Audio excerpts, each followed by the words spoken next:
का Jammu Kashmir dairy farmer association का आज का जो ओपन हाउस डिस्कशन था और प्रेस वार्ता का ये एक ही लक्ष्य था हमारा कि पूरा सिनेरियो बदल रहा है, वो भले अंतर्राष्ट्रीय हो या राष्ट्रीय हो।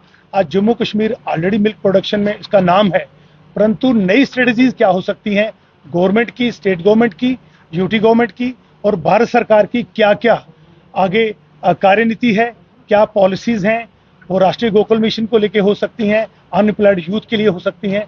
क्योंकि अब नई मैनेजमेंट आई है Jammu Kashmir dairy farmer association की। एक नया एजेंडा था कि हम नौजवानों को, अनएम्प्लॉयड वुमेन फार्मर्स को और नौजवानों को हम नई पॉलिसीज में कैसे रोप इन कर सकते हैं, उनकी हैंड होल्डिंग कैसे हो सकती है, उनको डेयरी सेक्टर जो कैसे स्ट्रांग हो सकता है। और आज टेक्नोलॉजी का युग है और एक हाइजीनिक स्ट्रक्चर हम कैसे निर्माण कर सकते हैं।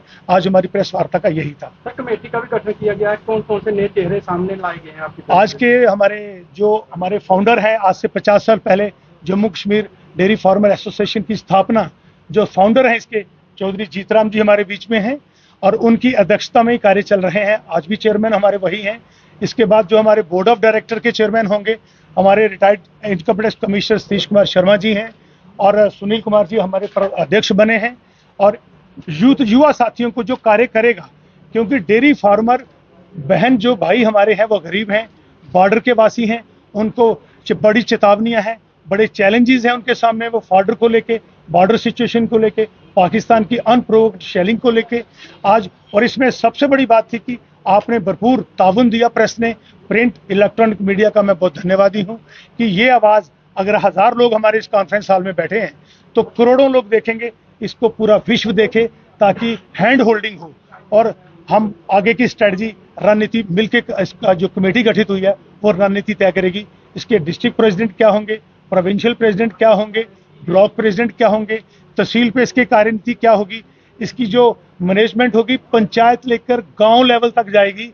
इसका एक हायरार्की सिस्टम बनेगी, हमारी क्रोनोलॉजी होगी और बड़े विजनरी लोग होंगे इसमें। ब्यूरोक्रेट होंगे, रिटायर्ड डायरेक्टर हेल्थ होंगे, क्योंकि इसमें जब डेयरी फार्मर है उसकी हेल्थ भी हमारे लिए ज़रूरी है। हमारे वेटनरी के डायरेक्टर हैं, कमिश्नर हैं, उनकी जिम्मेदारी कमिश्नर साहब ने ली है। हम इसको बड़े पैमाने पे और हर चीज़ ओपन होगी और हर चीज़ दुनिया के सामने होगी। एक एक किसान इसमें भागीदार होगा। ये प्रेस कॉन्फ्रेंस किसानों के द्वारा की गई है, डेयरी फार्मर्स के द्वारा की गई है। ये सिर्फ मैनेजमेंट का पार्ट नहीं था, it is a integrated effort of dairy farmer association. Sir, Pakistan की तरफ से पिछले दिनों गोलाबारी की गई, काफी नुकसान हुआ, मवेशियों की मौत हुई, क्या मांग रहेगी कि सरकार को किस तरह से मदद करनी चाहिए? सरकार के साथ डेयरी फार्मर एसोसिएशन का बिल्कुल राब्ता है, इसके साथ कॉन्स्टेंटली हम टच में हैं और ऑलरेडी भारत सरकार इसके लिए चिंतित है, क्योंकि बहुत सारी एजेंसियां बॉर्डर पे इसका सर्वेक्षण कर रही हैं। They are conducting the very gross total survey to get the people affected and the infirmed or injured and that have died.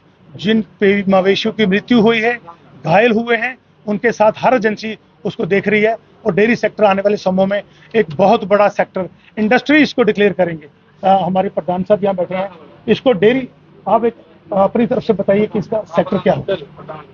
गाय है, हम कैसे उसको डेवलप करके वो 10 गाय या 50 गाय तक पहुंचे, वो कोशिश रहेगी। उसके बाद जो डिपार्टमेंटल की स्कीमें हैं, जैसे कि HADP की स्कीमें हैं, IDDS की स्कीमें हैं, राष्ट्रीय गोकुल है, तो जो भी स्कीमें रहेंगी हम फार्मर तक पहुंचाएंगे और उसमें एक ब्रिज का काम करेंगे कि हाँ, कि जो फार्मर जिनको पता नहीं है हम उनके तक भी वो स्कीमें पहुंचाएंगे और डोर टू डोर तक कंपेनिंग करेंगे JKDFA की। सर, पशुओं का चारा महंगा हो रहा है लेकिन दूध के दाम काफी कम है, इसके लिए क्या कदम उठाए जाएंगे? सर, हमारा पहला कदम तो इस पे ये रहेगा, जैसे HADP में स्कीमें आई हैं, जैसे साइलेज मेकिंग है, जहाँ कैसे हम, जैसे हमारी ज़्यादा से ज़्यादा हम निर्भर हैं पंजाब पे तूड़ी सारी हमारी पंजाब से आती है, तो हम कोशिश करेंगे कि जहाँ पे फॉडर नए से नई तकनीकें जैसे नेपियर है या कोई और नए बीज है वो लाएंगे, ताकि हमारा फॉडर की भी जो कमी है वो पूरी हो सके। धन्यवाद।